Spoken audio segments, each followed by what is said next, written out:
Hello, this is See Eun from We Learn to Share, and welcome to the Classical Greek course. Before we begin, I will make this very clear. This course will not teach you the school Classical Greek.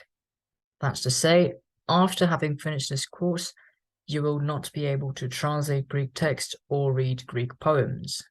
Instead, we will focus on the linguistic aspect of Classical Greek and try to analyze various linguistic features of it. For example, instead of memorizing all the different verbs and their conjugations, we're going to examine as to how verbs behave in general and the reasons for which they behave in that particular way. We're also going to look at grammatical features such as the subjunctive and optative moods, and of course, as an extension of the comparative linguistics course, we're going to see how ancient Greek is related to other Indo-European languages. So does that mean you have to know classical Greek for this course? Absolutely not.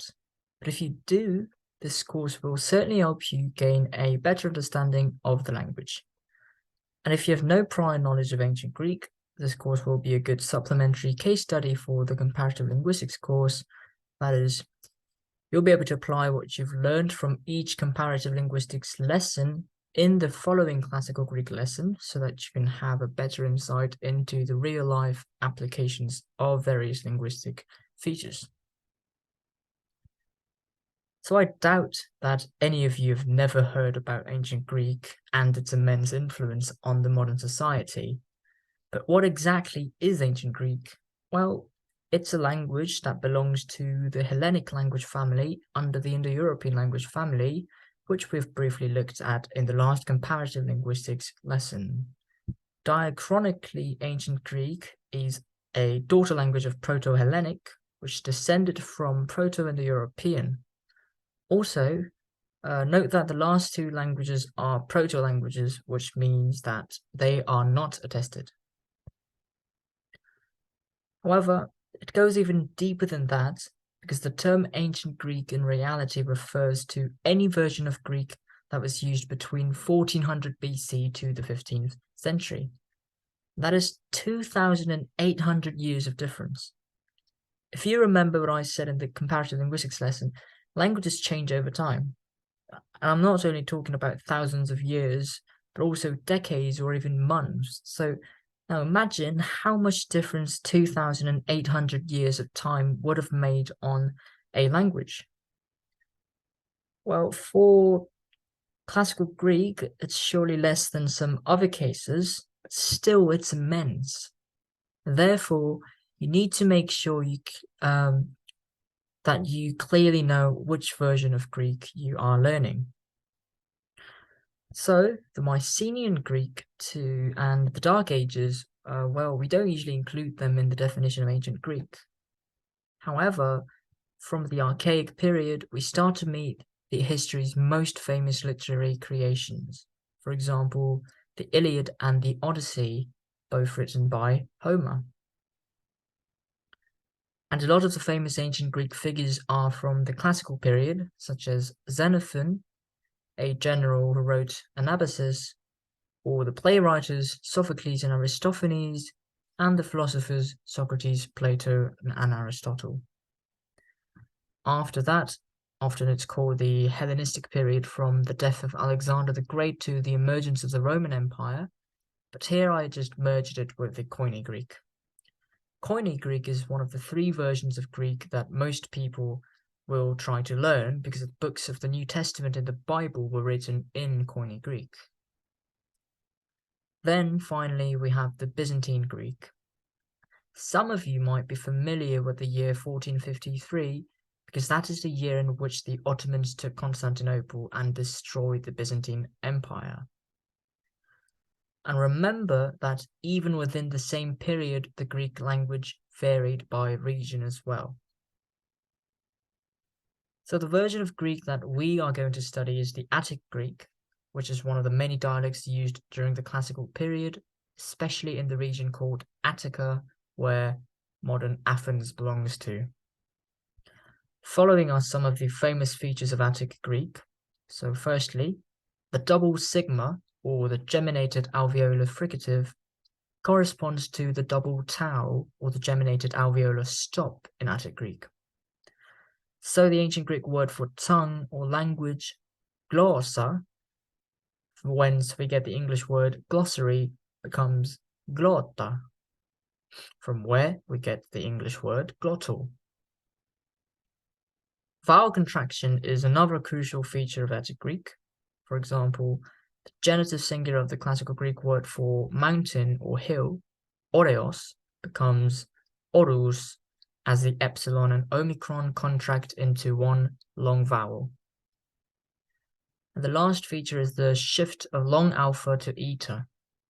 And you might be familiar with the notation used here if you've watched the comparative linguistics introduction. And for those of you who have not, basically means that long alpha changed to long eta after a consonant except rho.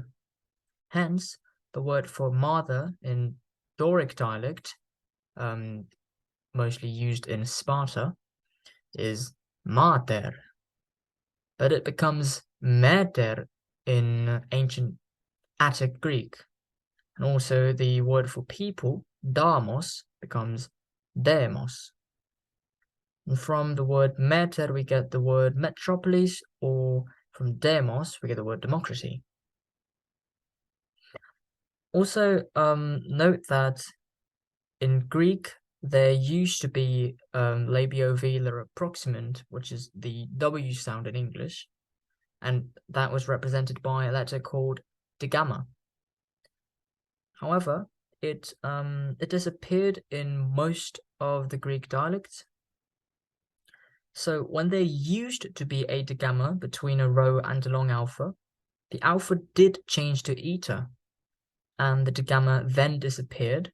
Therefore, we get the word for go, gore, instead of gora, although the long alpha was in front, next to a rho.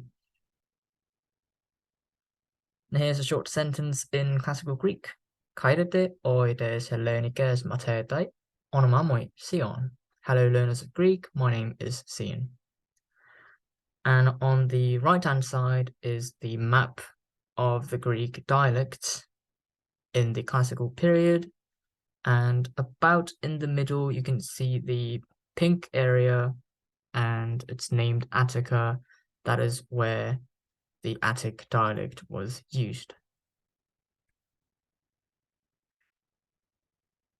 Now, before we finish, we're just going to look at some famous quotes in classical Greek, just because it's fun. So the first one is gnoti seauton, which means know yourself. The following is a short description of the quote, Epidois tekesitu nauto Apollonos, on the walls of the temple of Apollo. Then we have doi gratistoi, and it means to the strongest. Galumenon hoi eskatoi logoi tu Alexandruon. It's said to be the last words of Alexander the Great, but it's really unclear. Third one is a very famous quote because it's from the Bible. Etis u tele regasdestai medes tieto. If a man will not work, he shall not eat. And de prostus Thessalonikeas epistolae, in the first epistle to the Thessalians. Actually, here we can see a feature of Koine Greek in this sentence, because the fourth word, tele, which means he wants, would generally be etele in Attic Greek. And finally, men in aede tea peleiadio Achilleos, ectes Homeru Iliados. Sing, O goddess, the anger of Achilles, son of Peleus, in Homer's Iliad. This is the first line of the Iliad, and since it's a poem, and a very strict one, it has a meter, which is dactylic hexameter. So it consists of 6 dactyls, which is one long syllable followed by either 2 short syllables or another long syllable. So if you divide it into dactyls, it becomes men in a, edete, a, be, leia, dio, aki, leos. And that's it for today. I see you again in the next comparative linguistics lesson on nominal morphology. Please like and subscribe if you enjoyed, and thank you. Eucharisto.